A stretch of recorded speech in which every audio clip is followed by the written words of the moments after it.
Podcast Network.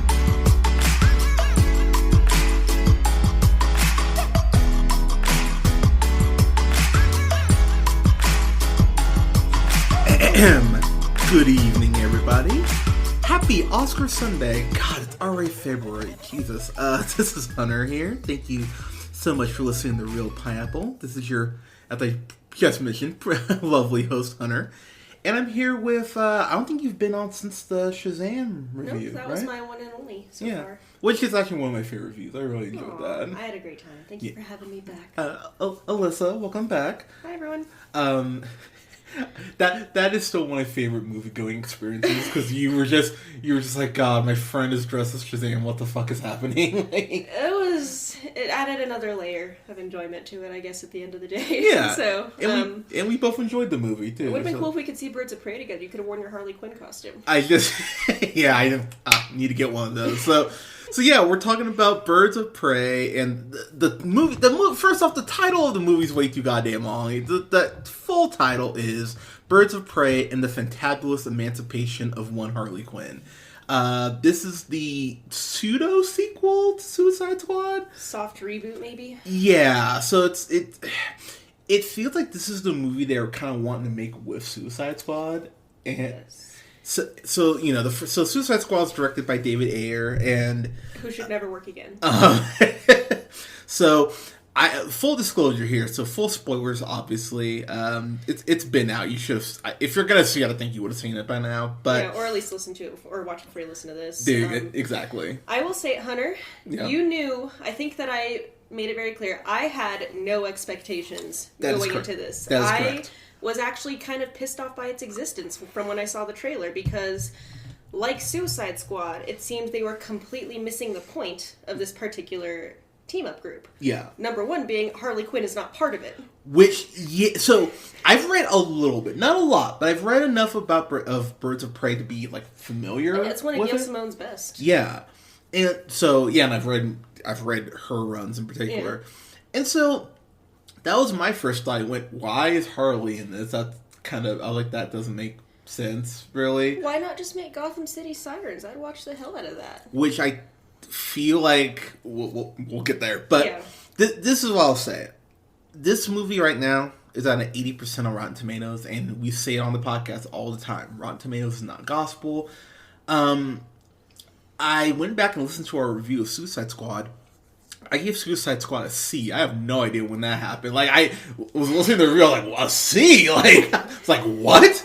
I will say, I had the same reaction to Suicide Squad, where I sort of went into denial about how bad it actually is. Yeah. And the longer I've had time to let it marinate, this might be kind of a hot take, I don't know. I'd say it's probably, in terms of not only an adaptation, but a movie in general, probably the worst comic book movie I've ever seen. And yes, that includes Spawn. It includes Catwoman. Wow. I'm going to actually take that hard line, because I have never seen a movie fail so hard on every conceivable level to tell a story and represent a character. Damn. And I really like Suicide Squad. I love the comics. They have a lot of really fun stories. I love the characters. I love how diverse and how creative you can get. Yeah. And it was just kind of a mini Holocaust of expectations. Wow. That's how bad it is. Holy shit. I'd use the word Holocaust. Damn. So now that I've had time to let that really soak in, and then I saw the trailer for Birds of Prey, and I will say, if I have to give any credit to Suicide Squad, I actually think that Margot Robbie she's very much, I can see her kind of like almost like RDJ or like, Chris Evans. Like, she definitely gets the character, and she has a ton of fun playing it. Yeah. So I will give her full credit where it's due. Her accent gets a little wonky sometimes. But she gets it, I think. So here's where... So I feel like I have to do this anytime I review a DC movie. Here comes my DC apology tour. So we haven't reviewed it yet on this channel. I am a frequent contributor to the podcast, OJ, who has his own KJ and OJ podcasts on SoundCloud. I helped them out with their Crisis on Infinite Earths review, and I'll just say now, I enjoyed the hell out of it. I thought it's the best crossover CW's done. I was actually genuinely shocked. I was like, son of a bitch. And to eat some more crow here, I talked so much shit about Jon Cryer when he was cast as Lex Luthor. I was like, I was like, really? Alan from 2.5 Men is going to be Lex Luthor? He is so good in that role, I actually might pick up Supergirl again. I think he's the best. Really? I think he's the best Lex Luthor since Rosenbaum, and he's approaching Rosenbaum status for me. And I can't, from Smallville. Oh, Never watched Smallville? No. Oh, his portrayal's great on there. But Jon Cryer, though, I was thinking like the anime, like Rosenbaum's the Flash. Yeah, no. But no, Jon Cryer is great as Lex, and he's that Lex Luthor out of all comics, even more, maybe more so than any villain in comics, is just such a hilariously evil asshole. Just the way that he's just so spiteful. I appreciate that because and yeah, Cryer's been great in the role as Luthor. But my big thing with DC, and I think, despite what some people say, I think I've been fair. I won't even bring up the amount of people who just given up at this point. No, who lit their torches when I gave Joker a B+. People were like, "What?" And I was like, I think Joker's a good movie with a great performance. And Oscar-worthy, might I add, by Joaquin Phoenix. I just have a big problem with the last 10 minutes of it. I could go the rest of my life without seeing Bruce Wayne's parents killed again. I was just like, so when we actually reviewed the trailer for it, I even said, I'm like, if they show Batman's parents die, because I just had this feeling, I went, if they go this, I can't get higher than B+. It would have been a lot better if they just showed the guy following him into the alley. Yeah. Like that I would even given them that out. I would have been like, all right, cool. This is kind of ambiguous. Like I can. We all know what happened. Okay, thanks. But you're not showing it. But just seeing that again, I was like, this again. Because I hadn't seen Joker yet until on my plane ride on Friday. Really? Yeah. What'd you think of it? I thought it was very good. Mm-hmm. It was actually one of those movies where it was very hard for me to watch, like some of the cringiness to it, just like seeing, like, I'm one of those people who like has a hard time not looking away, like whenever I'm seeing someone make a total like embarrassment of themselves, like, you know, several times, like when he's doing his little stand-up bit and he can't stop laughing, I'm like, oh god, skip. I know and that's like the intended effect, so obviously very successful. Joaquin Phoenix was great. Yes, he was. I'm really glad that despite the media practically begging someone to do it, no one shot up a theater. They really, I thought people were being a little, conspiracy theorists and the media's kind of pushing it. And by the time the movie came out, I was like, all right, guys, you need to ease, I was like, okay, you are pushing this shit. Yeah, you just want some headlines coming up. But, I actually thought it was a very... I don't want to sound fucking preachy, but that's fine. It was an important movie. Okay. In showing, I thought it's very hard to create a character that's both sympathetic, but who you still know was, unilaterally wrong. Kind of at the end of that movie where he's on the show, and the host is kind of calm, and he's like, you're just throwing your little self-pity party over here, just blaming everyone else for your problems. Yes, your life fucking sucks. You had a really rotten go of it. But obviously he threw himself 110% into using that as justification for being a psychotic murderer. Yeah. And I feel like the movie does not excuse that, as much as a lot of people were like, obviously they're just making excuses. I'm like, I didn't get that vibe at all. I think the movie takes a very critical stance of what he becomes. I think the movie, and I was going to say, what review is this? Yeah, we'll get to Birds of Prey in a second, but I don't know. I thought a lot of the mental health aspects, I didn't like the way they were portrayed. I was just like, the laugh especially. I was like, you could have left this just, you don't need to Rob Zombie everything. And what I mean by that is you don't need to go and explain why every little thing exists. I don't need to know why he has to laugh. I don't need to, it felt over the top for me. I just think it's you don't see very many movies that take this tack in representing how a lot of people who do have those kinds of, illnesses get completely left behind and mistreated by a society that really only pretends to give a shit about them once in a while. So, in that way, that's what I mean when I say it's important, is that you don't really get that kind of look, into mental health. But yeah, I can agree they maybe did a little bit of over-explaining here and there. I thought the thing with the mom was a bit too over the top. They were just trying to make you show how low down to the ground he'd started, Yeah.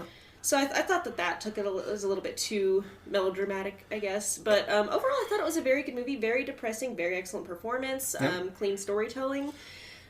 Yeah, I think a B+ is probably fair. It's not exactly...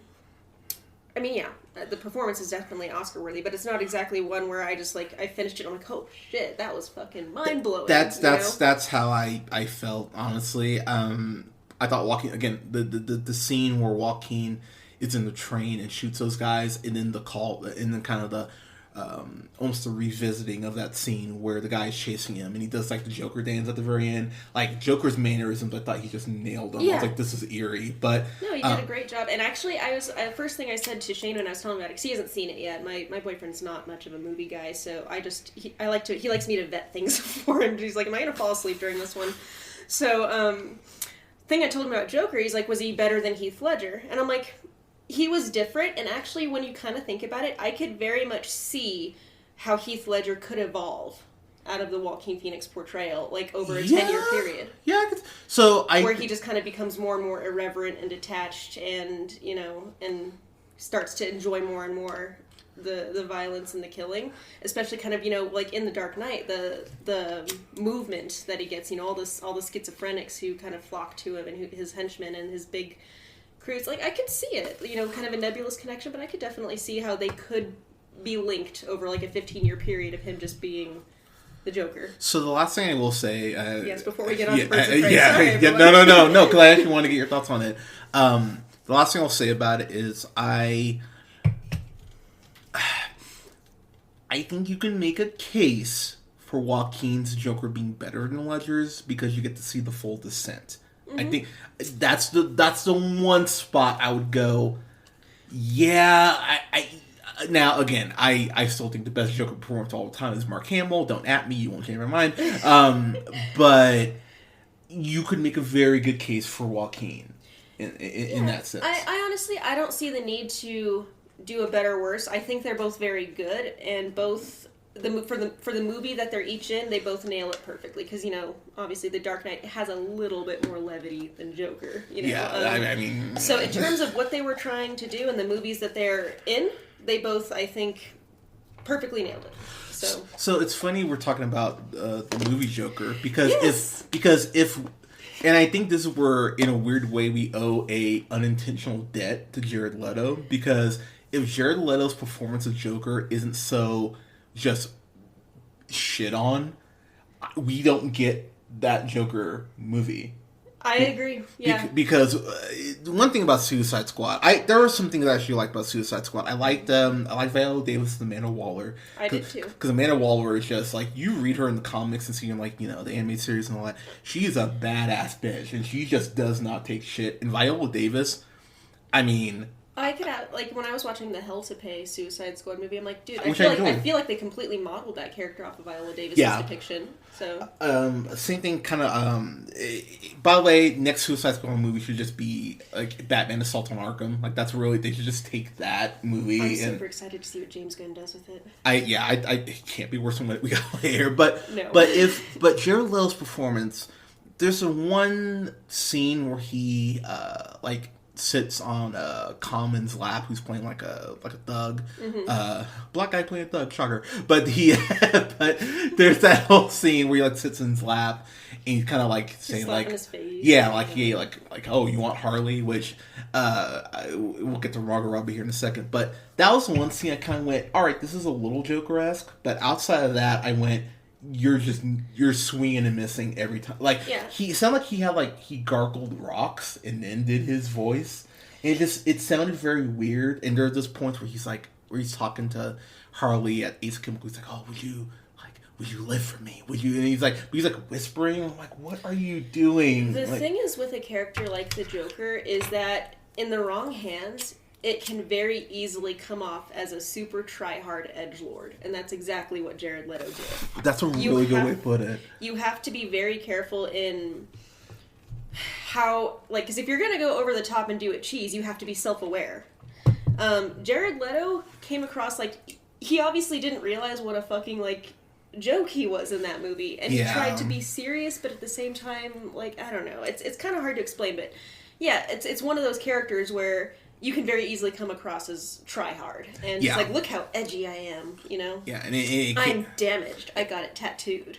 And I think the biggest laughs I got out of this movie were the fact that this movie would advert to, like, anytime you think you're about to see Jared Leto's face, it would, like, quick cut, or they show, he like... got Jar Jar'd hard. DC noticed their mistake, and they're like, okay, we will only put him in for the half a second that is required in the editing.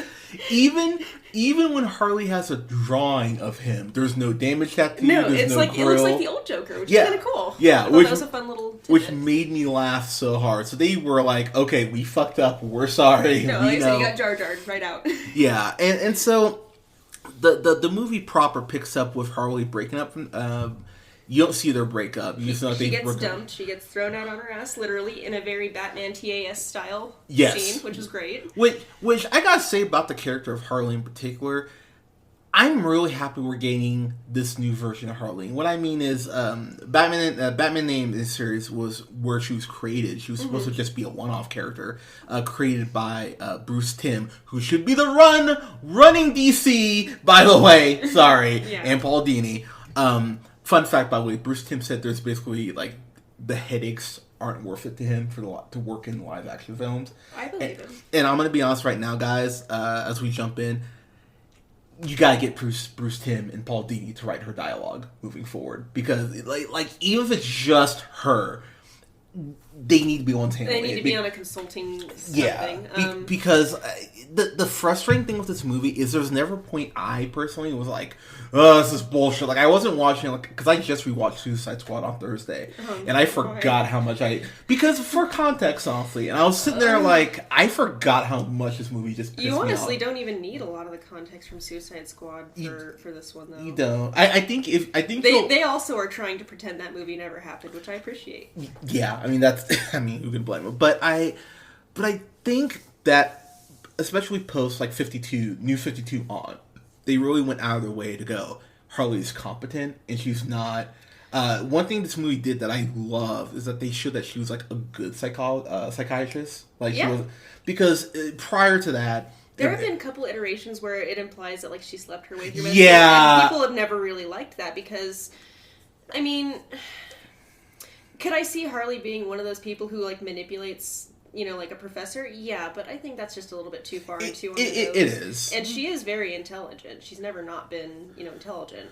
Yeah. So I appreciate that New 52 on, we've gotten the fact more she's, like, that she is smart. She has her own very distinct, like, fighting style too. Like, by the way, did you know the fight choreographers are the people from the John Wick movie? I did know that. Thank God. Excellent decision, whoever decided to bring them in, because the fight scenes in this movie are probably the best part. They are all very diverse, unique, creative, and not edited in a way that gives you a fucking migraine. Yeah, I agree with that 1,000%. And I think what you said earlier is spot on. I think Margot Robbie gets the character. But she needs better movies. Like, they're willing to spend so much money on A-list stars and effects, and it's like, get a better screenwriter. It's the Henry Cavill syndrome for me, because I really do believe Henry Cavill is a great Superman. Yeah. But it's just the material he's gotten. I just go, it's not on you. No, DC's managed to find some real gems in their casting. They really have. Even in Justice League, which, you know, is obviously not great. I love J.K. Simmons as a Commissioner Gordon type. Granted, I still see him as J. Jonah Jameson, but you know. Yeah. But I think the issue is the people who are writing these movies, and what really is, you know, people can go back and forth all day on Marvel versus DC, but what the actual difference is the people who are writing the Marvel movies, like actually the screenwriters, you can tell that they know and they understand and they love the characters. And the people who are doing it for DC do not understand what makes certain characters popular and beloved. That's why you have Batman picking up a gun in BVS, is you just don't get it. You can tell in those movies, like Zack Snyder. Yeah. He read The Long Halloween, The Dark Knight, Dark Knight Returns, and, like, Year One. But that's baby's first Batman. Like, you have to get a better, like, sense, like, contrast this to something, and I am sort of paraphrasing someone else who actually had a really good take on this. But compare that to, say, Thor Ragnarok. They threw in a little bit of Planet Hulk. They had like all these obscure stories, and you can tell they really understand the characters and what makes them work. And that's the secret to their success, really, is even if a character's not 100% faithful, like they get it a little bit more about why people liked that character in the first place. People at DC, the people that they're hiring to write these, I mean, Harley's not very complicated. It's pretty easy to get why people like her, which is why she's actually one of the people who's not fucked up in this movie. And there are a lot of characters who get fucked up in this movie. Cassandra Cain fans, I am sorry. I am one, and I think I even told you, we'll get to her. Yeah. So, you know what's funny is you just hit the nail on the head for me, because... Again, DC apology tour. I've talked about the fact that I love DC, and I'm a hardcore apologist. I'm right there with you. Yeah, but it's for me as a DC fan. Like, I mean, you can look. Alissa has a decent shot at my bookcase. I own Shazam. I own Man of Steel. I own Justice League. I actually really like Justice League. Like, it was another one that was a lot better than I thought it was going to be. And I think it's It's like Aquaman. It's not great, but it's a fun little popcorn movie, and you get to see some cool character moments. So I like it way more than I like Aquaman, just for the record. Why do you hate Aquaman? The Ocean Master shit.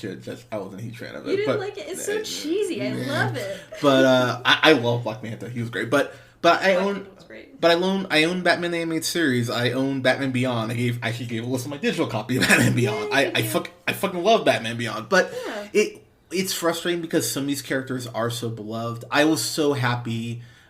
It looks like we're getting that Flash movie finally. But Harley Quinn has always been a character I've really genuinely adored. Whenever she's working with Poison Ivy, I just think that's always fucking fun. I agree. I would have loved a Gotham City Sirens movie with her and, wrecking shit. But that's the thing is, even though I think this movie was pretty good and it completely blew my expectations out of the water because I went in expecting like a -5 out of this. I really did. I was all geared up to hate this one. Yeah. Even though it did exceed my expectations, and it was fun. I do recommend it. I'll probably rewatch it. Pretty often. But in terms of the actual, do the people who wrote this movie even know what the Birds of Prey are about? No. Do they even know what these characters that they casted are about? No, not really. The closest they get, I'd say, other than Harley, is Huntress. Black Mask is a bucket of fun to watch, but has almost really nothing in common with his comic book character. So, I mean, they still don't get it, but they managed to sort of accidentally make a good movie anyways, I think. Because I think that they kind of got lucky with this one in that there's just enough of what makes it good that if you're not a hardcore comic book loyalist, which I kind of am, and it is holding back my rating a bit, you can get through this one and kind of have fun. I actually did manage to drag Shane to the theater. Really? I've learned the trick. Okay. And I don't ask him if he wants to go see it. I tell him I bought us tickets and we're going, and then he has no choice. So, because I already spent money on it, and I don't have any friends, Shane. That's just like, oh my god, you can always ask me to go to movies with you. God, that's my secret. So I'm right there with you on Harley Quinn. Margot Robbie wants us to work. She clearly wants us to work, and I just saw her in that Fox News film. Bombshell. And I actually watched that movie, that kind of horror haunted house, or kind of that haunted house movie, Ready or Not, that she did. That was actually fun. She's not in that. Ready or Not's not her. Ready or Not. That's Samara Weaving, isn't it?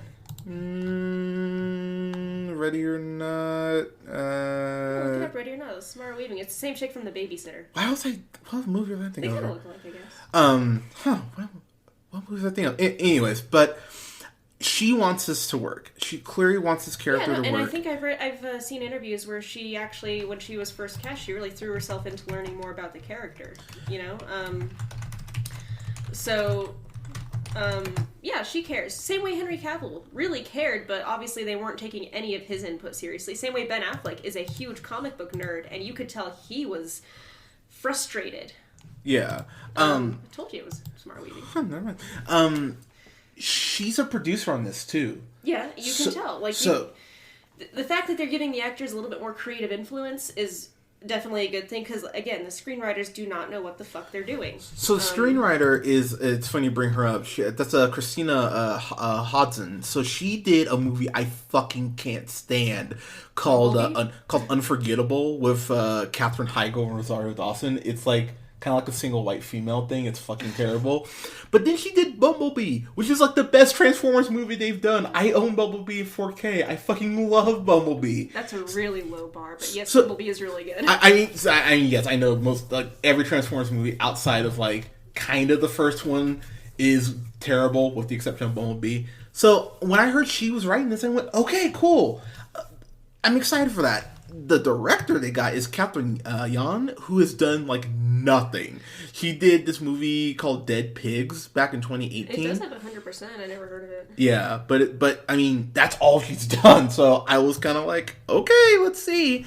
And hey, credit where it's due for the scope of this movie. I mean, it's almost $100 million budget. So, I mean, which is kind of around what Shazam was at. But for a first-time director getting something this grand a scale, the way the action scenes are shot, I thought that was the most amazing thing. Well, you said it was a John Wick team. You can absolutely tell. And like I said, I love how different every fight scene is. There's one where she, has like a beanbag gun and is going ham. There's one where she has a baseball bat, which is probably my favorite. There's one where she's on roller skates, and it's, like, they definitely kept it different. Because, if it was just a movie where you see Harley Quinn doing just, like Marvel-style karate, it would have gotten old really fast. And as much as I do love Marvel, I will say, as much as they outclass in the overall movie quality, I think that DC, even in bad movies like BVS, has much better, more well-directed action scenes. Like, we'll you feel, I think you feel a lot more impact when you see, like, Batman taking down a warehouse full of thugs versus, Black Widow. And also, they do that frame cut thing in Marvel action scenes these days. Sometimes, yeah. And it just drives me crazy. But, like, But Batman's also killing people, which is against the code. But, by the way, like... I do love that Arkham scene, though. Let's do a more, I guess, even comparison, then. Like a Black Widow action scene versus a Harley Quinn action scene in this movie. I feel like the way it's just shot, and also granted she's fucking just wrecking kneecaps left and right, but you feel a lot more impact in Harley's action scenes, I think, and a lot more brutality. I think in that case... I'll give it to you for this movie because this is R, and this is a hard R. Thank God. I'm so glad that they were able to talk him into an R, because that's what Suicide Squad should have been. That's one of many, many, many, many problems with it. But I think that's might have been, ironically, what hurts them in the end, because this only made $33 million, which is really lower than they were expecting. It's only been out for a little bit. But they were expecting like $50 million opening weekend domestic, so I think... Well, as the good word of mouth spreads, I wouldn't be surprised if they see a bit of a bump. And I'm sure on DVD sales, even the bad comic book movies usually do really good on DVD or digital purchases, just because we're all collectors and auteurs, and we just can't say no. So I think with this, though, like, Harley, the big thing that I liked about Harley this time around is that she wasn't overly sexualized like she was in Suicide Squad, because there was just a point where I was like, guys, I'm like, stop shooting Margot Robbie like this. I hate to pull this card, because I think it does get played a little bit too much, but that's because there's a woman directing it. Yeah, I mean... Like, I know that that's not always a hard rule where a female director is less exploitative, but it's the same thing in, like, in Wonder Woman. Like, because Justice League was directed by a guy, and you can tell in the way that they shoot Wonder Woman compared to her own standard. I'll give it to you, but... So, there's just got to be something there. But Harley, as we jumped all the way, Harley's been broken up with Joker. She's kind of just like this real dark spot.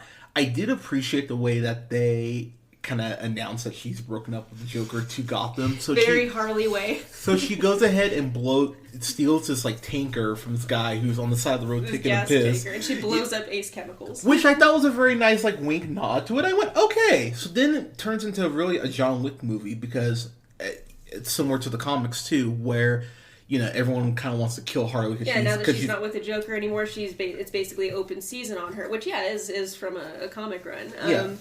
And I honestly kind of wish the movie had just been about that.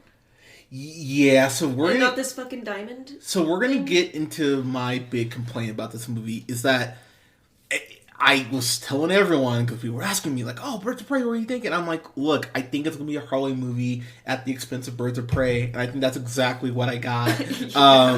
This is 85% of a Harley movie, really. And that 85% is excellent. I think it's good. It's frustrating for me, because you get, like, a glimpse of Huntress, played by, everyone's favorite homewrecker, Mary Elizabeth Winstead, which It's really funny seeing her and Ewan McGregor together in a couple scenes, considering how they got together. I'm like, that's funny.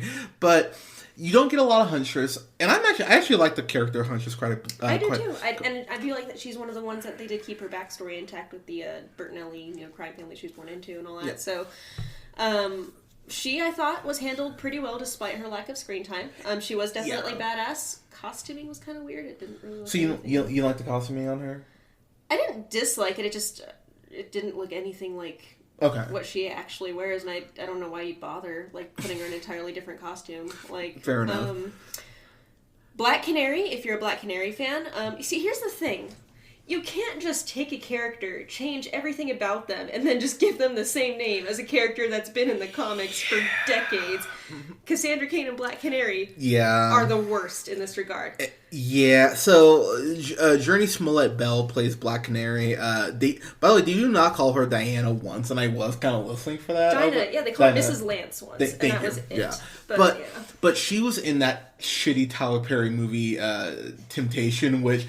That's the only thing I know her from, so when I saw her, I was like, oh, this bitch. And I thought she did a good job with what she had. It's gonna sound so nitpicky, but I don't care. There's a scene where she's seeing, it's a man's world, and she hits this high note, which I thought was really well done, but the movie's building up to her using her powers, because she's she's very hesitant to use her powers, doesn't want to use them. And I really thought when she hits this high note, it shows these glasses break, or this glass break. It would have been so cool to just have a single crack in the glass, just so you know she's holding back. It just seemed like she was going kind of not full force, but probably more than she should have right there in that moment. So it's kind of like, could you hold that back? I actually kind of really hated her quote-unquote arc in this movie. Really? Okay. First of all, again, just the fact that it's completely... different. So her whole shtick is that she's a lounge singer for Black Mask in one of his clubs or whatever, and Black Canary is actually one of the coolest, most badass female characters DC has to offer. She's a martial artist on par with Batman, for crying out loud, and just has always come across, always been depicted as this extremely confident, competent, standalone, fears nothing kind of badass. And that's not at all her personality in this movie. She's starts out under the thumb of the villain, and it didn't resonate with me. And the fact that she waits until the last possible second to actually do it, was that would have been really helpful several times throughout this movie. I hate that fucking trope. Where it's just, it was the same thing in Suicide Squad with Diablo. It's like, can you just fucking, do it? We're all gonna die. It's a very common trope of, I can't, it's too dangerous. It's just come on. It did not fit with the tone of this movie at all. That's fair. Rosie Perez, who I always love seeing her, she plays Renee Montoya. I love seeing Renee Montoya. And I was really happy to see her. I like the way her character's portrayed, because it's leaned very much in 80s and 90s cops cliches in the movie constantly. That's a good running joke the movie has. She just says, she has bad 80s cliche cop dialogue. You won't get away with this. Yeah, I thought that was actually really fucking funny. What I will say, and it's going to sound terrible, I don't really give a shit, as a dude, if you're trying to make a feminist movie, you don't have to have every guy in the movie be an asshole. Because there is not one dude in this movie who's not trying to rape someone or shoot someone. I'm like, guys, give me. There was the henchman who saved Huntress as a kid. Okay, that one guy, but you get him for 20 seconds maybe. Okay, again, Hunter, you know me, so you'll have to back me up here. Yeah. I am not one of those very feministy people who's all about, nitpicking representation to death or demanding representation. Nope. I'm really not. You are not. I care about quality much more than, tokenism. Same. So, I will say, though, to counter your point, how many movies are there, which is kind of, a sausage fest, where any kind of positive female role is completely sidelined as, the wife who has 3 lines and just rubs his shoulders when he's having a hard day. It's kind of the antithesis of that, where it's this movie is very, very much about the ladies, and I actually did not think that the feminist kind of bent to it was super in your face or awkward. There were a couple scenes where I'm dial back just a little bit, but overall, I loved that for Harley. Like, one of my favorite scenes kind of in the beginning after she'd been broken up with Joker and she's only told, like, a couple people, you know, she kind of overhears her friends talking about, oh, she's going to be back to him any second, you know, she's just, like, a doormat, like, in... Yeah. Because that's actually usually how it goes. It's not like some guy like, hey, Toots, you know, get me a fucking drink, you know, it's usually just, like, shit. I mean, true. It's stuff like that where it's just, like, you know, kind of everyone's sort of dragging each other down. So... other than a couple scenes which were kind of clunky, and I know what you're talking about with, like, Black Mask. I loved Ewan McGregor's Black Mask, but he has a couple where it's just, like, a little on the nose. Yeah, so here's the thing about Ewan McGregor's Black Mask. He was great. I don't care. I'm not going to hear a word against him. He's having fun with the role, and like, I already saw... I was really hoping for a high ground joke. And that's fair. I was already seeing people on Twitter going, like, Black Mask isn't gay. Now, first off, here's the thing. They don't really go into sexuality in the comics, really. I don't think it was a gay thing. I think it's just, like, him and his Zaz is his little toady. See, I think him and Zaz are totally fucking each other. I don't think it's even a question. Like, that scene where he's, like, rubbing his shoulder. He's like, oh, like, it's okay. And I was like... No, I feel like that's what they were they were playing with it, but I didn't really. I mean, it didn't stand out to me. I think as much. Okay. I loved. You could just tell how much I like seeing actors have fun, and you could tell he was having a bucket of fun playing this character. Okay, that's really weird to use bucket of fun, but okay, like I have not heard you say that. Bucket of, okay. I describe you that way all the time. Hunter's a bucket of fun. Oh, thanks, but. I just love Ewan McGregor. He's one of my favorite actors. So seeing him in this, I love. You're right there. Yeah, wrong. Allissa just drank some of her wine wrong. I love the character of Black Mask. I think he's actually one of Batman's more underrated rogues. I wish they would use him more. I agree. Because he is a crime lord, and they actually depict that really well, you know, and granted, you know, you can't help but wonder in this, it's like, so where is everyone else? Like, Penguin's, you know, just kind of chilling out. Yeah, I mean... The Joker's established as being in Gotham, and he's just kind of, you know, taking a vacation, I guess, I don't know. Basically, but I liked his character. He kills this one family... very early on in a very fucked up way. That got a huge laugh in my theater. Did it really? Yeah. So it's weird. My theater was really quiet for a lot of this. Really? Huh. It was like 75% full, like 50 people, and it was just really quiet. But I love the way Black Mask cuts these faces off, which they do not shy away from. By the way, thank you again, R rating. Yeah. I thought the mask looked like shit at the end. It did. It really looked so bad, and. I almost would have appreciated more if they'd gone, I think it's New 52 where it happens where he, like, burns the mask to his face. I would have... Dr. Doom it? Yeah. I would have appreciated that, like, near the end instead of him just putting it on. I agree the mask looked like shit. I actually was wishing that he would wear it more in the movie, though. Like, during that scene with the family, like, it made no sense that he wasn't wearing it. Yeah. Honestly. No, agreed. Like, you're a supervillain, dude. Wear your fucking mask. Yeah. Because under the mask, you just kind of look like Obi-Wan Kenobi, and it's kind of hard to be scared of you. Oh. Like, I really appreciate too at the very end of the movie where he had everyone wearing masks. I thought that was a very nice touch because that is very Black Mask. He gave them all the masks, but he forgot to tell them to bring their guns. Yeah. So true. So now we get to two of my biggest complaints. I hated the way Zaz was portrayed. I hated Zaz in this. Zaz was like goofy and wonky, but not like a serial killer should be. I will agree, because Zaz in the comics and in honestly a lot of the other like depictions in like the animated movies is fucking terrifying. Yeah, he is a legit psychopath. And I was never afraid of Zaz like I should have been. No, but I mean at that point I'd already resigned to the fact that these are characters in name only, and I'm just kind of along for the ride. But then that goes to my next point. Then don't name them these characters. I agree. I'm guessing your second big one is Cassandra Cain. Exactly, because... I love Cassandra Cain. She's my favorite Batgirl, and ooh, they did her dirty. They did her really dirty here. Man, she's so fucking annoying. She is the worst part of the movie. Like... Her shtick is she's a kid who curses. Yeah, we've never seen that one before. Honestly, I kept thinking she was like a second-rate hit girl. That's honestly what I kept thinking. Like Chloe Grace Moretz would have been a welcome fucking sight. Yeah. At least she can fight. And that was kind of my big thing, is so... I would have thought with Cassandra Cain... Look, I know she's not going to become Batgirl, which I would have loved, but what kills me is that for Why couldn't they have made her like Stephanie Brown? Cassandra Cain has one of the most distinct Batgirl background stories. Like, there are a lot of other ones that are a bit more blank slatey and you can take more liberties with. Stephanie Brown being one of them. Kinda, I guess, you know. She doesn't have as much of a following, I guess I'll put it that way. Okay.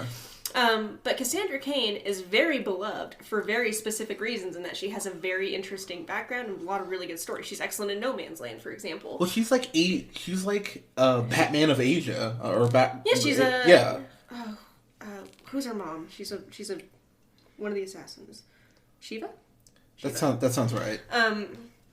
But yeah, her whole, like, in case you don't know, her background is really interesting in that she, basically, her mom is, like, raped by some other assassin dude, and she's raised completely mute, completely illiterate, but the language she speaks is body language. Like, that's what makes her a very good martial artist, is that she reads people's body language.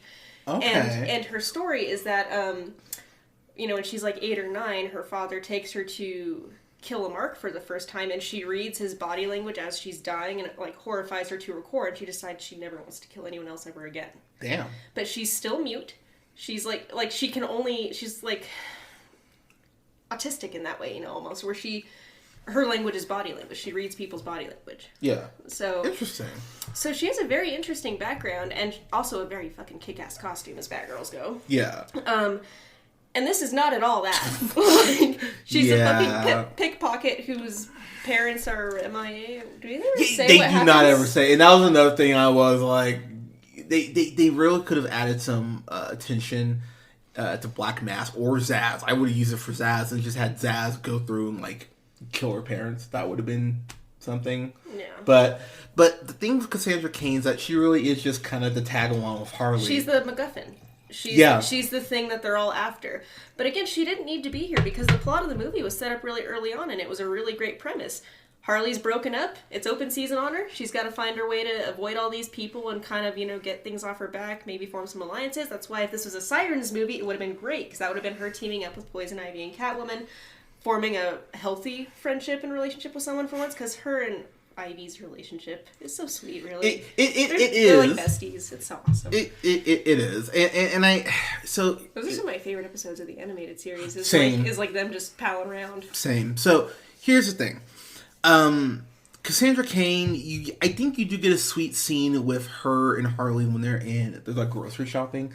I thought that was actually really cute. I was like, okay. I'm not opposed if you have to inject a kid in this movie to give Harley something to invest in. I get it. But just don't call her Cassandra. Why is it Cassandra Cain? I agree 1,000%. Like, it's also, does she by the end of this movie, does she seem at all like she's being groomed for a Batgirl? Thank you. No, so my big thing, because I got in an argument with one of my friends about it, I was like, look, if we're going to call her Cassandra Cain and change it, if anything, could you show that she's competent enough to handle her own? Because for being a pickpocket,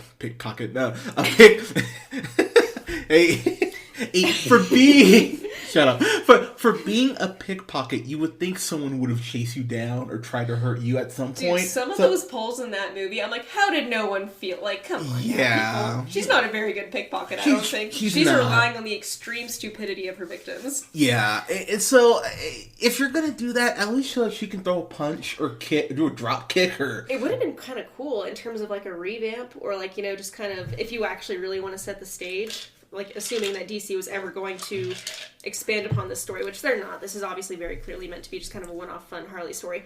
How cool, I was thinking about this, it would have been kind of cool if it was like Jason Todd, because he was kind of a little shithead kid. Yeah! And that would have explained, like, if they decided to carry on that story, how he easily fell back into villainy, you know. That's actually really and why he wasn't a very good and why he wasn't a very good Robin. Yeah, okay. I can see that.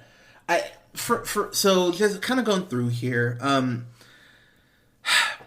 Black Mask wants a diamond because it has all of the got like some Swiss bank codes or something. Yeah, like it doesn't fucking matter. It's never important. And so everyone's after the diamond. That's a shorthand. It's a MacGuffin. It's a thing to go after. Yeah, and so the thing I think that just kind of irks me about this is that, again, Zaz, for being Black Mask's right-hand man, never seems as vicious as he needs to be for me to be his right-hand man. You only get like one fight scene out of him, I think. Yeah.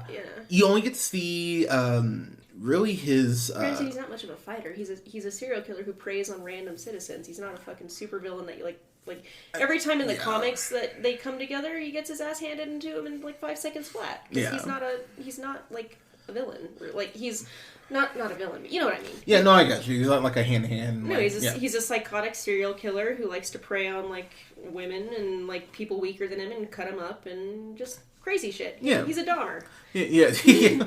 But... I was never afraid of Zaz. That really bothered me. Black Mask, I know Ian McGregor's having fun. They need to give him more to do. There is a scene in his nightclub where he makes his girl take her dress off. And I'll be honest, that's the one scene I went, oh shit. Like, I was terrified. Like, I was squirming. I thought for sure he was about to kill her, like, in that one. Same. I was really squirming in my seat. Like, this is actually making me uncomfortable, which is good. That's what it should be doing. But that was definitely not a priority. And I liked it, too, because it kind of showed... Granted, this is also not true of how he is in the comics, but he's very, like, unstable, and you can tell a big part of this character is perception. Like, yes. He wants to be perceived as scary because his family thinks he's a fucking loser. And, like, he is kind of a goofball. So it's a big deal. Like, you know, like, basically the what leads up to that is she's, like, laughing with her friends, and he gets paranoid and thinks that she's laughing at him. So he walks up to her, and that's when he's like, you laughing at me? And she's like, huh? No. I loved how whenever Harley would kind of drop into almost like drop back to like Harleen, because there's a point where she's talking to Huntress and goes like, "Did I ever told you have like anger issues?" And but she sounds like a psychiatrist. Yeah, like she literally goes like blank faced and just rattles off all these like disorders and like. Yeah, so there's this point where Black Mask has her tied up and she's talking about, like, yeah, you want to please your parents because your parents think you suck, and oh my god, you're gonna... She keeps cutting her. She's like, I don't need to hear it. Just, yeah. You know, like, I get you. You're not that complicated. I thought that was fucking hilarious. What immediately took me out of that scene is when he slaps her, and then she goes into this, like, her happy place, and I went, that would not be Harley's happy place. Like, that really just took me out of it. Well, no, what it is, and, I mean, this is something that I'm sure other people are saying... The screenwriter Christina Holt, was it? Yeah. Someone watched Deadpool a lot before they wrote this movie. So, you know what's funny? I think if you took Deadpool... and that's the last thing I will say I wasn't crazy about. The narrative structure? Yeah. I thought some of it worked really well. So, like, when people were showing up ready to try to kill her, they would show, like, why. Oh, wait, you don't know who this person is? Let's go back. Yeah. That was fun, but it wore itself out really quickly. It did, but I like the way people, like, pop up on screen and go, oh, like, I didn't, fuck this guy, or, like, oh, I broke this person's nose, or, like, I appreciate the way they kind of, like, showed it, yeah. Yeah, like, why everyone was pissed off at her. I really hated how we were about 30 minutes in, and then she went, oh, actually, now we have to go back 20 minutes. And I was like, no! I was like, you had, like... The very first time, it did kind of get a chuckle out of me, where it's like, oh, let's start with this story, and then it cuts to, like, 4 minutes ago. She's like, yeah, it's my story. I'll tell it how I want to. Yeah, so that was fine. That one was fine, but, like, the issue is, every single time they do that, they go back and they show you a scene that you just watched, and it doesn't really add anything new. Yeah. Like, it's just kind of, it's slightly, now you're a little bit more informed, I guess, but it's not really worth rewatching the entire thing. It's really not, but... It's not, like, a huge issue, but it's a little, like, okay, you're just like, come on, keep it moving. I was irked by that. I did love, because we did mention earlier, I did love the fight scenes. Mm-hmm. There's that scene where she breaks into the police station, which, by the way, my only gripe with that scene is the fact that everyone is attacking her, like, one at a time. Like, all right, it's my turn. Now it's my turn. I'm like, guys. You got a sense of fair play. But I'm sitting there, I'm like, you work at the fucking police department. Well, why has no one shot her yet? Well, what was funny is bad enough when the cops do it, and then the cells break open and the prisoners do it. And everyone gets one at a time. I was like, guys, like, come on now. Like, it would have been cool if she had, like, found a way to, like, use the bat and hit, like, 2 or 3 people at once. But... yeah, the fact that it's like, all right, my turn. Oh, you didn't do it. All right, my turn. Like Speaking of the whole John Wick thing again, I feel like they snuck that page into the script where she thinks her hyena died. It's like, oh, we are really going John Wick here, aren't we? They definitely did that. So, but the hyena is actually something else I have to, I guess, say kind of irritated me. Okay, First of all, Harley has 2 hyenas. She does. Their names are Bud and Lou. Yeah. Whatever, you make it one hyena, you make it Bruce. Why does it not do anything in this entire fucking movie? Yeah, because it would have been so cool if she had her little hyena tearing people apart. I agree. Like, while she was like having some of those scenes. There were some shots where the hyena I thought looked good, and there were some where it looked like Crash Bandicoot, and I was kind of like, all right, guys, like the very first time when you see it, it almost looked like I was like, did they get an actual hyena? And then you catch it from another angle, and you're like, oh, okay, no, it is CGI. The first time when like when it's in her apartment, you're just like. Yeah, that was like when she initially meets it, like rhinos. Like where she, it looked like the Black Panther rhino. I was like, all right, guys, but what's frustrating about this is that action scene in the police station is really well done. DC, God, you gotta stop using slow-mo so much. Like your movies would be like 10 minutes shorter if you just cut out some slow-mo. I hate to do the slow-mo and then the speed up. That always jars me really badly. Yeah, but I like the way that it does show a tweak in Harley's character, that she's not using like actual bullets, she's using beanbags, and it leads to some really great cinematography and art direction. Granted, that does not stop her from murdering people wholesale. I'm pretty sure a bat to the dome will kill you. Yeah, I mean, yeah, because there's that point she gets her bat and she just starts, like, she's wailing on people. Oh my gosh. Like, the knees. If you have an issue with knees being broken, this is not your movie. I have a thing with legs, and so like the very first one when she jumps on the driver, I turned away. I legit turned away. I was like, oh fuck! I was like, okay. Yeah, this guy's got his legs propped up, and she's like on a stage, and she jumps and full bore just lands on both his knees, and all of a sudden they're going the other way. Yeah, I was pretty. I was like, oh my god, that's fucked up. But that action scene was really well done. There's a point where like he did what I would do, where she's trying to open up Cassandra's cell. She's just like hitting all the buttons and just starts hitting him for a bat. And I remember sitting there going, okay, that's gonna open up all of them when it. But honestly, I'd probably do the same thing because I just get so fucking frustrated. But I love the way action scene's done. It's a cool moment too where she sees the bat. She goes like, oh yeah, like this is my primary weapon. Cool. Yeah. I was hoping for a mallet. I'm not gonna lie. I mean that's fair.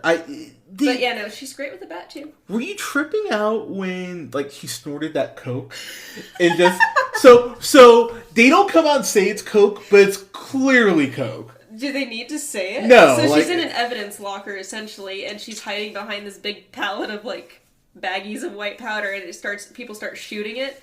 And obviously it ruptures all the bags, and there's just like a little angel dust right on her. Yeah. And you can see her eyes dilate, and she just gets...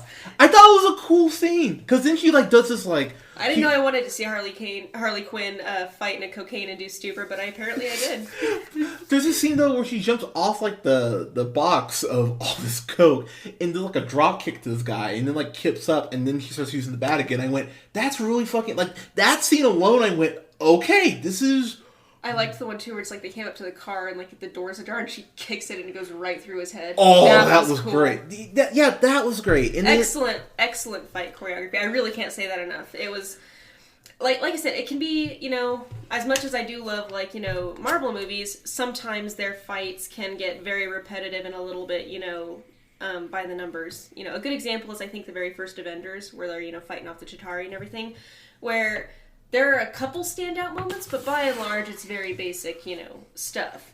Yeah. This choreography is very engaging and keeps you completely on your toes. I will say. So, I mean, perhaps I feel a little bit more strongly about it than Hunter does, but I will say, it is excellent fight choreography. It's very reminiscent. Very John Wick. It's very reminiscent of John Wick and kind of something more like Winter Soldier as far as how Harley fights. Which Winter Soldier I still think is one of the best Marvel movies ever. My frustration comes is that Harley gets those fight scenes, no one else. I didn't feel like everyone else did. Especially for... There's a tiny one for Black Canary, but it is one of those kind of boring ones, if I'm being honest. But for someone like Huntress, who, I mean, I'll just... Because I think of bow and arrows, I would compare someone... someone like Hawkeye, where I can't think of multiple cool moments with... the initial scenes with Huntress, just kind of going through her list of people she needs to kill, the scenes are very brutal, and it is like, wow, okay. I actually really appreciated that. I mean, she shoots this guy in the neck with her crossbow, and I was like, damn, okay. Well, but the big issue is that it is a Birds of Prey movie. Your main characters are supposed to be Batgirl, Black Canary, Huntress. I think Barda's in there a couple times. I think so. But these are all people who, so for example, Huntress doesn't have a superpower. Her superpower is a marksman and an insanely good martial artist. Yeah. So you really need to put that on display. Renee Montoya is a good cop, but she should not be able to fight on par with any of these people. Yeah, that's fair. I'm probably asking a little bit more too specific of a question, but there's an episode of Justice League Unlimited, I believe, where it's they brainwash some of the female superheroes into fighting each other, and one of the fights is Black Canary versus Huntress. That is way better choreographed than any of the either of those characters do in this movie. You know what's funny? I just ordered Justice League Unlimited on Blu-ray. You know what episode I'm talking about, right? I do, yeah. And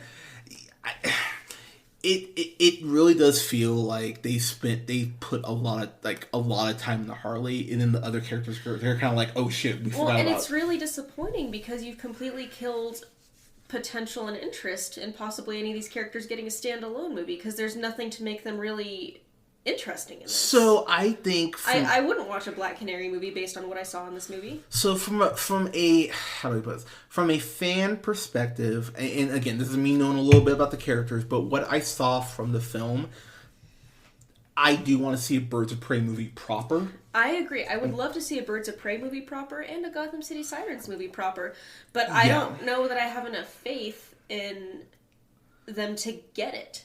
That's what kills me about comic book movies that are bad. It's you have so much source material to draw from it, and all you have to do is adapt it. All you have to do. You don't need to write a new story. There's many. You can just do it. No, so actually, Black Canary did have that scene where she beats up those guys. She saves Harley from getting. I thought that's which goddamn that they had to, didn't they? No, I know, it's just but the thing is, I can only be but so mad about that, because unfortunately that is a thing that unfortunately happens. But it also that is one scene in terms of the feministy thing that felt kind of pandering, if I'm being honest. Okay. Just because I get the feeling even Harley Quinn shit-faced would not really have an issue taking out especially because, in this universe, she has enhanced, agility and strength because of being dumped in a vat of acid. In the comics, it's because Poison Ivy gives her a power boost. Yeah. But, she can still... that's one of the whole things that makes, her relationship with the Joker so interesting, is that if she wanted to, she could kill him with, one fucking hand. Yeah. The point is that she's so in love and so brainwashed that she could never even imagine, and when she snaps sometimes and does beat the shit out of him, it's really funny for that reason. Sure. But, so, do I want to see, because, I hate to be hipstery, but I liked Harley Quinn before she got this huge fucking bump. I really did. She's always been one of my favorite. She's become very Deadpool in that sense. Because now people are like, oh, I love Deadpool. I'm like, oh, name someone he's fought. And they're like, and it's Most people don't even realize Deadpool's, one of his superpowers is breaking the fourth wall. Yeah. Which is unironically hilarious, but they just think that that's he's just narrating. I'm like, no. That's his superpowers talking to you. I know Harley is breaking the fourth wall in the comics now, but, and I'm gonna use this comparison for a reason. When people think about Star Wars, they think about, the space opera aspect. Mm-hmm. Star Wars stole so much from John Carter, it's not even funny. I know. And then when you see a John Carter movie, people go, well, it's copying Star Wars. So, fair or not, when I saw the way they're doing the narration, I was like, yeah, Deadpool beat you to this. Again, fair or not. Well, no, I don't think it was... I think that it is. It's too similar to be a coincidence. They are obviously copying Deadpool verbatim in a lot of respects. Yeah. Which, is fine. Deadpool's a great movie. You should copy good shit. You should. But come on, still try and have a little bit of your own identity. Which is what, again, kudos to Margot Robbie. She is a very clear character. If you're not named Harley Quinn in this movie, there's probably not a whole lot going on with you, honestly. That's fair. And also, I really did not like the way Black Mask got killed. It just felt kind of anticlimactic to have Cassandra pull the pin, which... Yeah, I was kind of like, all right. And of course, they couldn't have any of the other Birds of Prey fight alongside. Well, no, again, the title of this movie is completely deceiving. This is not a Birds of Prey movie. It's just not. Yeah, it's not quite as misleading as Cedric the Entertainer, but it's closer than it should be. So, getting into final thoughts, I'm frustrated because I feel like we've done nothing but bag on this movie, because it's easier to talk about the negative stuff, but it is actually really good. You guys should see it. That's the thing. Like, if someone told me I enjoyed this, so this is one of those movies. It's going to sound so entitled and like a critic, but I don't care. This movie is not worth my time to argue with someone about. Like, if someone was like, I loved it, I'd be like, all right. Like, there's very valid reasons to hate it and very valid reasons to love it. As someone who fully, like I said, I went in there completely ready to tear this movie like a new asshole. Yeah. I was so ready to hate it. And the things that I thought I would hate about it, I do. I hate what they did to Cassandra Cain. But the story was actually somewhat competently told. Yep. The action was very good. Margot Robbie is excellent. And based on that, I was entertained. And if I didn't have a connection to a lot of the characters that were ruined, I guess, you know, like, I probably wouldn't have even had any issues really with it. I think for me, the big question is, does this movie give you reason to maybe look at these characters more? I think it gives you enough of a reason. But for them coming off of Suicide Squad, they really should have done better by all these characters. Because the same problems I think that exist in Suicide Squad are Well, the thing here. is, they just don't get the group. Yeah. So the issue with Suicide Squad was, if you know anything about Suicide Squad, it's a Black Ops group made up of captured supervillains that the government does to do their dirty work. And that the whole point of them existing is, if you get caught, we had no idea, we just sever all ties. Yeah. But the movie Suicide Squad is about them saving the Earth from an existential threat. You guys didn't get it. That's not what they're for. Like, Birds of Prey, same thing. This is not what Birds of Prey is for. They're a superheroine, like, you know, crime-fighting group who helps take down, like, you know, mafia bosses, and that's there to an extent, but this movie is not about them. It's about Harley. Yeah. And Harley is not a bird of prey.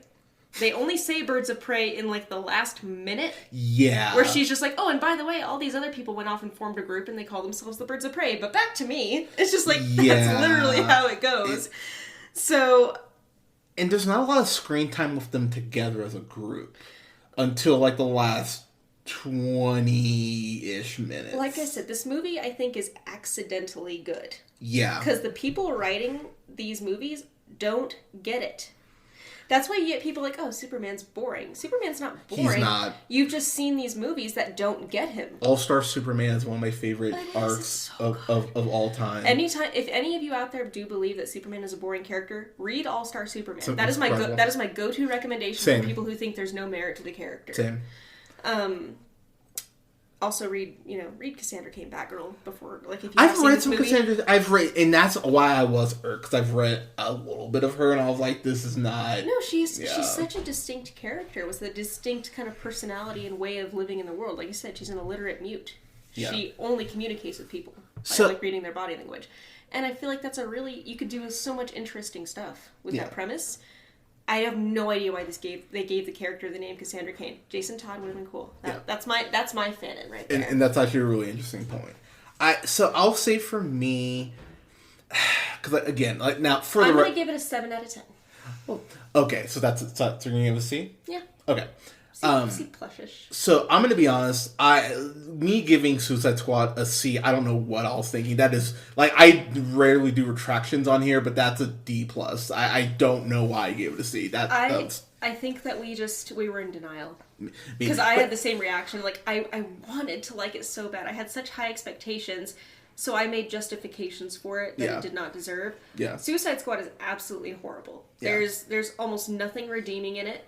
It's a complete betrayal of the source material, of most of the characters, and a completely retarded and nonsensical story. It makes no sense at all. If you even think about it for a second, the story makes no sense. So that's my review of Suicide Squad.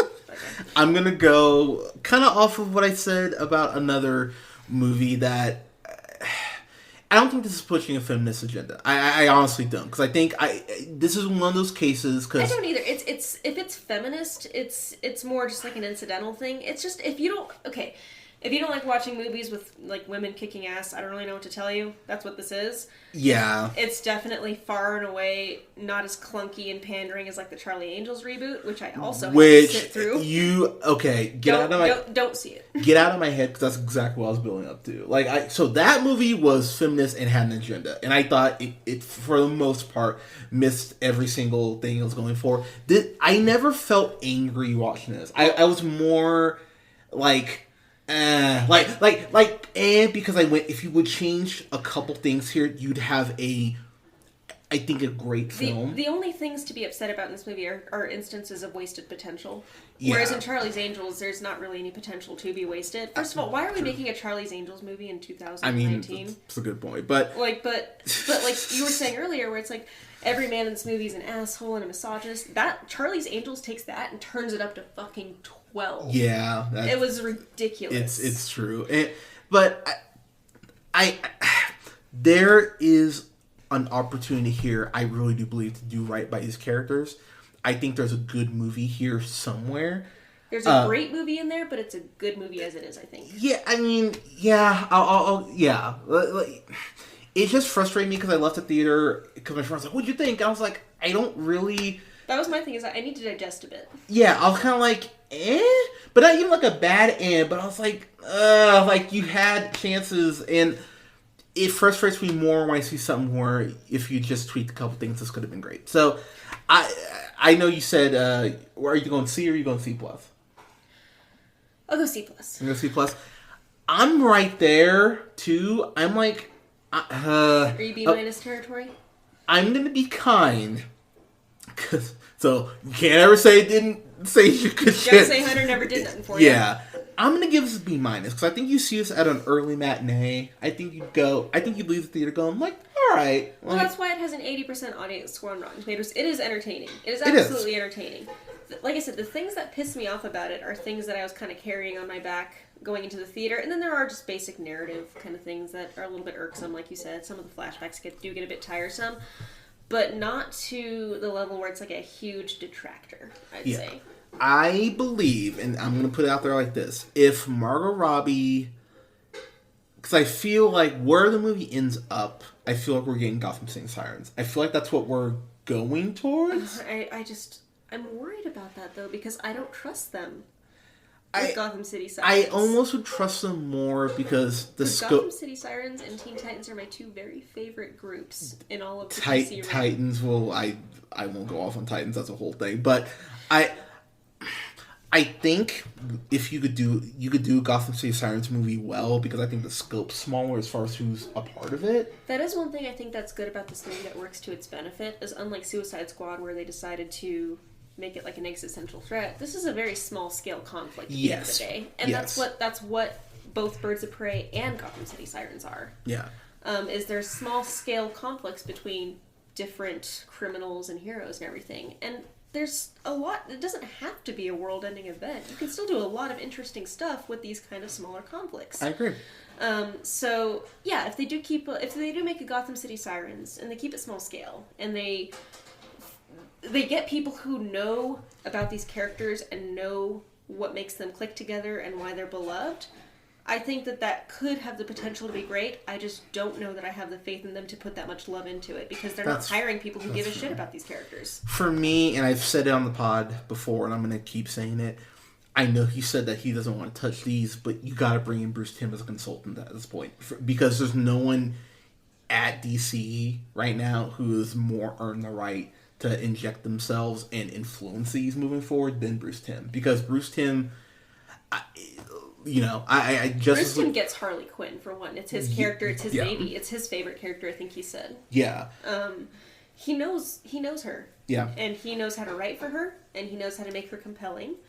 But I almost feel like the people who are on staff at the DCEU are allergic to that kind of shit. The thing is, they need to figure out who their Feige is, and I know, like, Jeff Johns has been more... Now, here's the thing about Jeff Johns. Jeff Johns, when he gives a shit about a character, they're amazing, but when he doesn't give a shit, it's very obvious. See Superman and Wonder Woman, New 52. But when he's in it, he's in it. Who's the one who ruined Wally West, my Wally West. Oh, I can't remember. That's been hurting me. Like, I've had a very hard time okay, so just... No one cares, but Wally West, OG, my little ginger Wally West, is my very favorite Flash. Grew up with him. You do love Wally West. I love him. I can't even tell you how it's been hurting me, what they've done to my boy. Like, Godfather, look what they did to my boy. Wow. It's been hard. It's been difficult for Wally West fans these days. So that's why you're like, oh, the Flash movie. I'm like, fucking Flash. Fuck the Flash. Well, I mean, I love it. I know it's Barry Allen, but Barry Allen's fucking boring and no one wanted him back, and I don't know why they decided to make him their DCEU Flash. I really like Ezra Miller as Barry Allen. Really? I do. I really like... I thought he was great in Justice League. I really like him, like, a lot. I know, like, you're looking at me like, really? I'm like, yeah, I really love... I'm a huge Ezra Miller fan, though, so I acknowledge that. You like his run? Okay, so his run is terrible. I do not like the way he runs as a Flash. I fully acknowledge that. He's got a like, he kind of looks too much like one of those wacky inflatable and like waving. Why did they give Barry Allen Asperger's? I can't.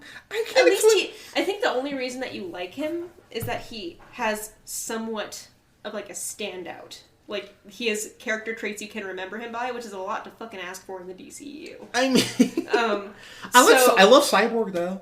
I actually really like Cyborg. Yeah, I liked him a lot. Ray Fisher, I thought he was great. I thought he was great too.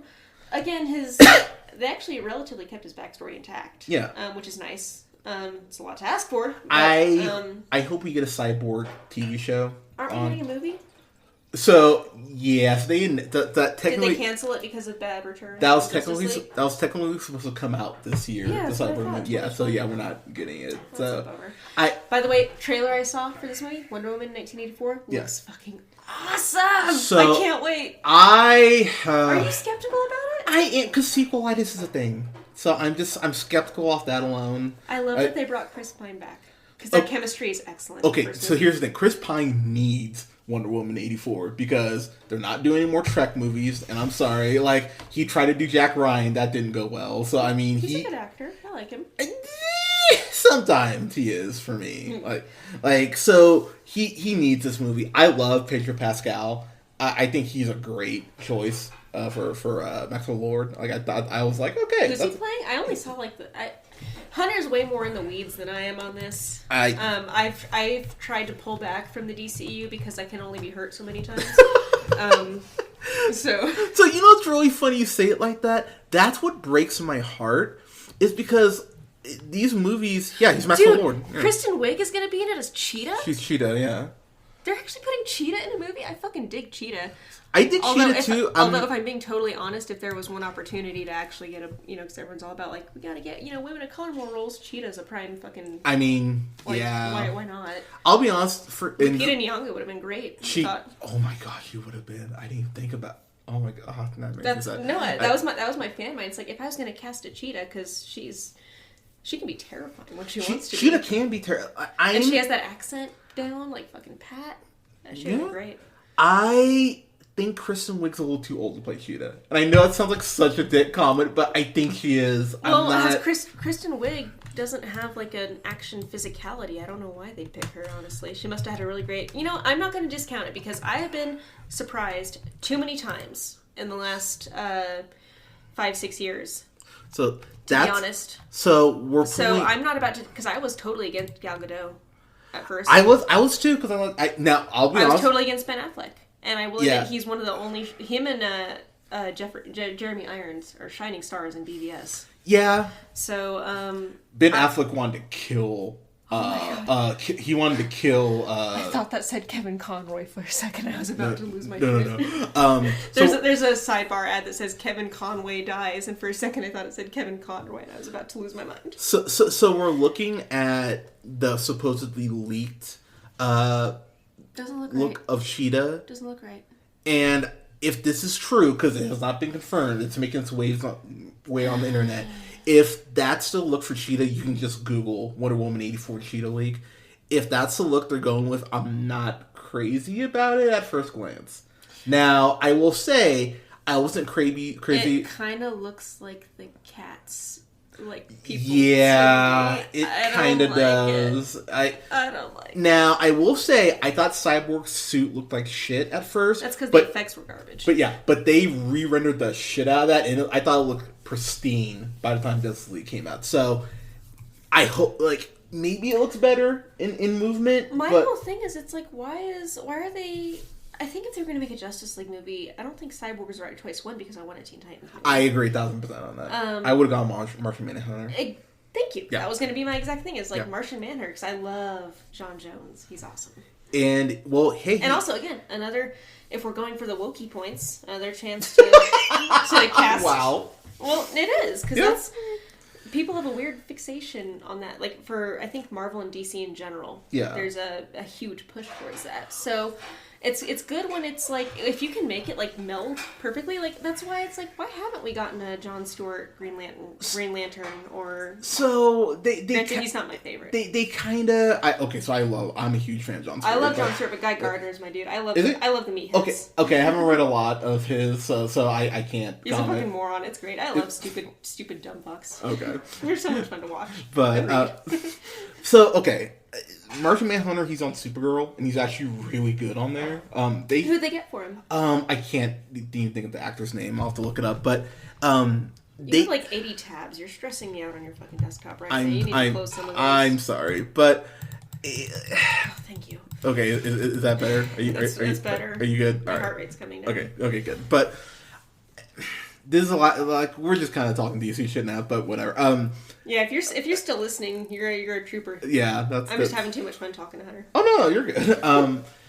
If I'm DC moving forward, I do Gotham City Sirens movie. They need to actually do this Flash movie. Is it Flashpoint or just Flash? They have not said. Because I know they were planning a Flashpoint. They were originally planning Flashpoint. Now apparently that might be off the table. But Ezra Miller apparently has rewritten the script himself, and so it's going like. I wish you could see Alyssa's face. She's like, Has he written anything? Does he even have fucking chops for this? I don't know. I don't think he's a great Barry Allen. He's passable. I really like him as Barry Allen. Barry Allen, damn it! Yeah, that guy. Yeah, I was doing a Pac-Man version, but I think the complicated thing is that at this point. After Justice League, I think DC's kind of completely given up on doing a Marvel-style shared universe. I agree with that. Which isn't actually, I think it's a good thing, because I think it frees them from some handcuffs. I think it's good, I think it's bad, because I would like to get a Justice League like a building to Justice League movie. It's going to be interesting because apparently Matt Reeves' The Batman film, which I'm stoked for that. Actually, you know what? Robert Pattinson gets a lot of hate, but he's a very good actor. He is. He's an excellent actor. And he's got the jaw. He can make it work. Yeah. Ben Affleck also, I think, was a good Batman, as much as people wanted to hate on him. And, you know, him, Henry Cavill, you know, Margot Robbie, these are all people who actually really love the characters that they're portraying. And you can see on the screen, like in BVS, how frustrated they are. Yeah, so I have talked about my many issues with BVS. I it's in my top 5 least favorite super. I fucking hate BVS. But I mean, I'm one of those people who can acknowledge it has a lot of flaws, and the flaws probably outweigh the good, but I can't hate it. I hate it alone because we should have gotten the Man of Steel 2 before we ever got BVS. That's one. That's true. 2. We needed to establish Lex Luthor way before BVS. Thank you. That's the other thing. 3. Ben Affleck is trying so hard in that movie.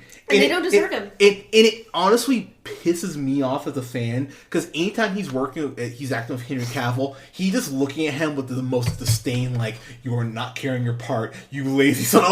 Like you can feel Ben Affleck's anger. Whereas Henry Cavill's like, I realized this was shit a long time ago, Ben. Yeah, and the way they just cannot figure out how to use Lois Lane bothers me to no end. And Superman has more friends than just Lois Lane. Where's Jimmy? I think he gets killed in BVS, doesn't he? No. They switched him to a girl, remember? No, doesn't he get killed when he's with Lois in the desert and Superman saves her? No, they have a Obviously, this movie has a very strong narrative structure, and we all completely remember what happened. Exactly, but it's frustrating from a fan perspective because again, I really genuinely do love, genuinely dig Superman's character, and Henry Cavill is actually. Have you watched any of The Witcher at all? I have not watched any of The Witcher. All right, so The Witcher. Here's my mini review of The Witcher. Go. The show's actually not that good. It's very entertaining. Okay. It's a lot like Birds of Prey, if we're going to be there. So would you give the first season a C+? Yeah. Okay. All right. Absolutely. The big issue with The Witcher is, you don't realize they're dealing with multiple timelines until about 4 episodes in, and you're just kind of confused up till then. You're like, why are we suddenly, isn't that chick grown up in the last episode? They don't... Gotcha. A caption 10 years ago would be nice sometimes. That's fair. But in terms of Henry Cavill as Geralt, he's good? He's excellent. Okay. And the fight choreography is, again, actually, there's a lot of parallels I can draw. like this scene, that realization coming in your face, you're like, wait, this is kind of... I mean, it is entertaining. You'll want to see what happens. It will keep you watching episode after episode. So you have not watched Crisis yet, right? I gave up on the CW a long time Okay, ago. I will give you my Amazon to watch.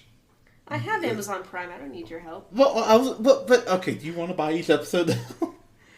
Oh, is it not on Prime? No, you have to pay for it. What the fuck? Well, so I will give you